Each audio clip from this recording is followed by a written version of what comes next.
In the volatile Horn of Africa, where geopolitics and ancient rivalries intersect, lies a nation that feels less like a modern state and more like a carefully sealed time capsule: Eritrea. Imagine stepping onto the streets of its capital, Asmara, a city officially designated a UNESCO World Heritage Site, famed for its perfectly preserved 1930s, Italian futurist and Art Deco architecture. You see structures like the iconic Fiat Tagliero garage, designed to resemble an airplane, and the sprawling Cinema Impero. This is a visual masterpiece, yet beneath this beautiful, frozen-in-time facade resides one of the most impenetrable, secretive, and authoritarian regimes on the planet. For many outside observers, Eritrea is a shadow nation, only appearing in the news cycle when discussing massive refugee flows or devastating regional conflicts. It is a country that successfully fought a brutal 3-decade-long war for independence, only to trade foreign domination for domestic tyranny. The defining and often chilling nickname attached to it is the North Korea of Africa. Why does this comparison persist? Is it merely hyperbole? Or is there a genuine structural similarity in its extreme isolation, its economic blackout, and its mandatory, indefinite national service? Today, we pull back the veil on this enigmatic country. We will dissect the history, the unforgiving political system, and the profound state of isolation that molds Eritrea into a true global anomaly. Crucially, we will examine the up-to-date issues for 2025, including its critical role in the ongoing stability of the Red Sea and its complex, tense relationship with its neighbours, which still holds the potential to ignite regional conflict. Get ready to explore the beautiful, defiant, and deeply troubled world of Eritrea. To truly understand the closed nature of contemporary Eritrea, we must journey back to the crucible of its formation. Eritrea is a nation literally forged in decades of relentless conflict. Its modern story begins under Italian colonization, a period lasting from the late 19th century until 1941. This colonial legacy is more than just architectural. It introduced infrastructure, railways, and a distinct Western influence, culminating in the unique aesthetic of Asmara, a masterpiece of rationalist and modernist design. However, following Italy's defeat in World War II, Eritrea was federated and later fully annexed by its much larger neighbour, Ethiopia. This unilateral move ignited the Eritrean War of Independence, a brutal struggle that raged for nearly 3 decades, beginning in 1961. This prolonged, bitter war was fought primarily by the Eritrean People's Liberation Front, EPLF. The EPLF was renowned for its almost fanatical discipline, self-reliance, and the significant role of women in its fighting ranks, qualities that became deeply ingrained in the national psyche. When Eritrea finally achieved formal independence in 1993, following a decisive referendum, the nation was fueled by immense democratic aspirations. But this hope was tragically short-lived. Just 5 years later, the catastrophic Eritrean-Ethiopian border war of 1998 to 2000 erupted. Though formally ended by the Algiers Agreement and despite an international commission definitively delimiting the border, Ethiopia refused to fully withdraw from key disputed territories.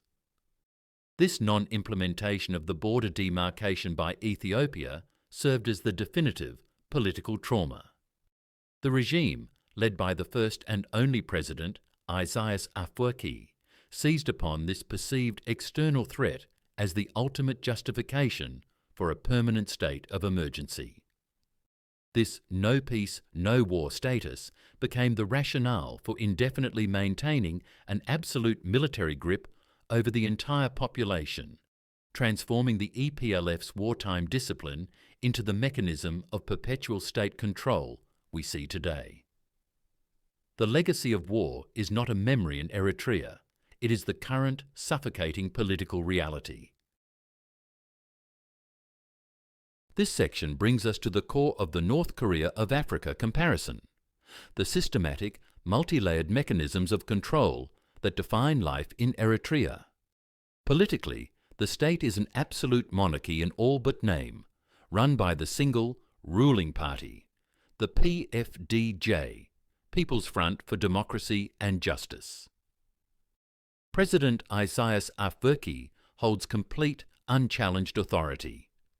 The Constitution, ratified in 1997, has never been implemented, meaning there are no functioning democratic institutions, no independent judiciary, and zero tolerance for dissent.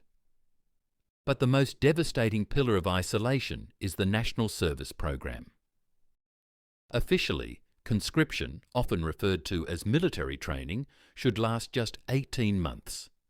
In reality, since the onset of the border conflict in the late 1990s, this service has been made indefinite. For hundreds of thousands of young Eritreans, this means compulsory, poorly paid, or even unpaid labour, often in military-run entities or large-scale development projects, sometimes lasting for 2 decades. These individuals become a captive labour force, robbing an entire generation of their economic future and freedom. This system of near-indentured servitude, headquartered at remote camps like Sawa, is the primary force fueling the massive refugee exodus, as desperate youth risk everything to escape this life sentence. The isolation extends deep into the economic and digital fabric of the country. Eritrea operates largely outside the international financial system, making it an economic outlier. You will find virtually no functioning ATMs, credit cards are useless, and foreign banks are non-existent. The economy is a centrally planned command structure, with the state maintaining strict control over the national currency, the nakfa, and regulating everything from basic commodities to foreign currency exchange. This chokehold makes genuine private enterprise and foreign investment nearly impossible. Finally, the state maintains a near-total information blackout. Freedom of the press is non-existent. Reporters Without Borders consistently ranks Eritrea last, or close to last, globally. Internet access is heavily restricted, painfully slow and monitored, with one of the lowest internet penetration rates in the world. This deliberate suppression of communication, movement and commerce ensures that the PFDJ maintains absolute control over the minds, bodies and livelihoods of its citizens. The result is a nation designed for external defence but internal suffocation, the very essence of its North Korea title. Despite its profound internal isolation, Eritrea's external identity is defined by its critical geopolitical position. Its 1,150-kilometre coastline along the Red Sea places it directly adjacent to the vital Bab al-Mandab Strait, a choke point through which much of the world's maritime trade, including vast oil shipments, passes. This strategic location ensures that Eritrea, regardless of its government's reclusiveness, remains an indispensable player on the regional and international chessboard. In 2018, the world witnessed a moment of staggering hope, the signing of a historic peace deal between Eritrea and its longtime adversary, Ethiopia. This rapprochement, though celebrated globally, proved tragically limited. The core issue, the final demarcation of the border, was never fully implemented, leaving the two nations in a state of precarious cold peace. The most dramatic geopolitical turn came in late 2020. Eritrea played an immediate and ultimately devastating role in the Tigray War in northern Ethiopia. Aligning militarily with its former enemy, Addis Ababa, Eritrean forces were instrumental in the conflict, deploying across the border and fighting alongside Ethiopian federal troops. This brutal, unacknowledged intervention highlighted President Afwerki's readiness to take immense calculated risks to protect his regime's strategic interests and ensure the containment of his long-standing rivals in the Tigray region. Looking toward 2025, a crucial issue threatening to reignite regional tensions is Ethiopia's declared ambition to secure permanent sovereign access to the Red Sea, a non-negotiable goal for the landlocked nation. Eritrea views any such move, particularly regarding its strategic ports like Assab and Massawa, as a grave threat to its sovereignty and a betrayal of the 2018 peace spirit. The potential for a new devastating escalation between the two states over this maritime access remains dangerously high, casting a shadow over the fragile stability of the Horn. Furthermore, in a bid to counterbalance Western pressure and sanctions, largely imposed due to human rights violations and its isolationist policies, Eritrea has been actively deepening ties with global powers seeking influence in the region. This includes closer military and diplomatic engagement with nations like Russia and China, who view Eritrea's Red Sea ports as valuable strategic assets in their own global influence competition. This alignment ensures that even the world's most isolated nation is inextricably woven into the fabric of 21st century global power struggles. While the political narrative of Eritrea is one of control and fear, it masks a rich, compelling cultural reality and a beauty preserved by its very isolation.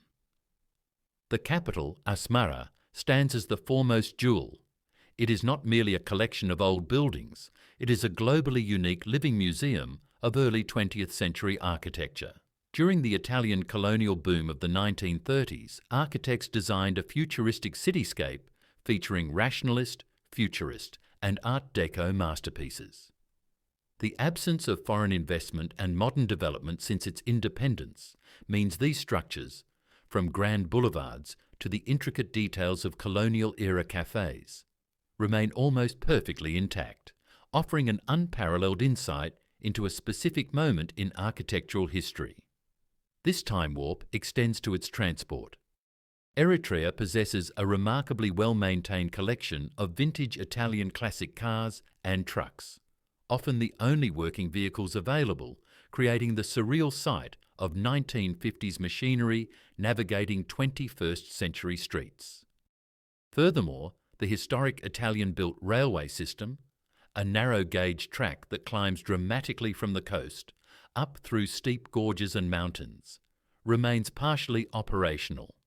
It is a stunning feat of engineering, providing picturesque views and serving as a tangible link to a bygone era.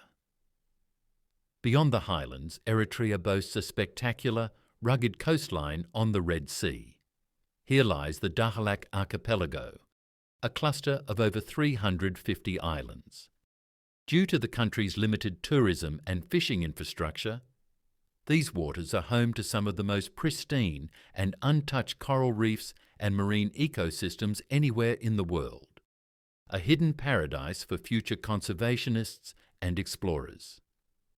Eritrea is fundamentally a land of deep historical and cultural layering, incorporating influences from its ancient association with the Kingdom of Aksum to its diverse ethnic tapestry. Yet this rich heritage and stunning natural beauty remain trapped behind the political rigidity of the state. This unseen, unfrozen beauty is the tragic counterpoint to its intense isolation, highlighting the immense potential currently locked away by its rigid political structure. So, after examining the layers of state control, the military mobilization, the economic stagnation, and the desperate geopolitical maneuvers, we return to our central question: is Eritrea truly the North Korea of Africa? The comparison, while striking, is a complex one. Structurally, the parallels are undeniable. The presence of an indefinite, forced national labour system, the absolute dominance of a single, highly secretive party, and the near-total suppression of media and internet access.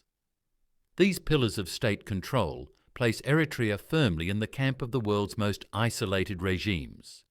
Yet this nation possesses a distinct identity forged not merely by totalitarianism, but by a genuine, heroic history of a 3-decade-long liberation war. Its struggle bred a fierce sense of national pride and self-reliance, which the ruling PFDJ has cynically exploited to enforce total obedience. The paradox lies in the fear. A state so terrified of foreign interference and the potential for losing its hard-won sovereignty that it has chosen to choke the very freedoms and economic potential of its own people. The breathtaking beauty of its UNESCO capital and the richness of its coastal resources remain locked down, casualties of perpetual political survival. Looking ahead to 2025 and beyond, Eritrea's future stability hinges on internal reform and external diplomacy. It must find a way to pivot from a wartime command structure to a peacetime civilian economy. Crucially, the nation's ultimate act of peace must be reconciliation, not just with its regional neighbours in securing the volatile Red Sea corridor, but with its own citizens by dissolving the system of indefinite conscription and allowing freedom to flourish. Until that pivotal decision is made, Eritrea will remain both a geopolitical pawn and a human rights tragedy. We have opened the window, but the true story is still being written behind closed doors. What is your perspective on the Eritrean paradox? Do you believe that North Korea of Africa label is justified, or does it miss the complexity of its unique history? Share your thoughts and analysis in the comments below.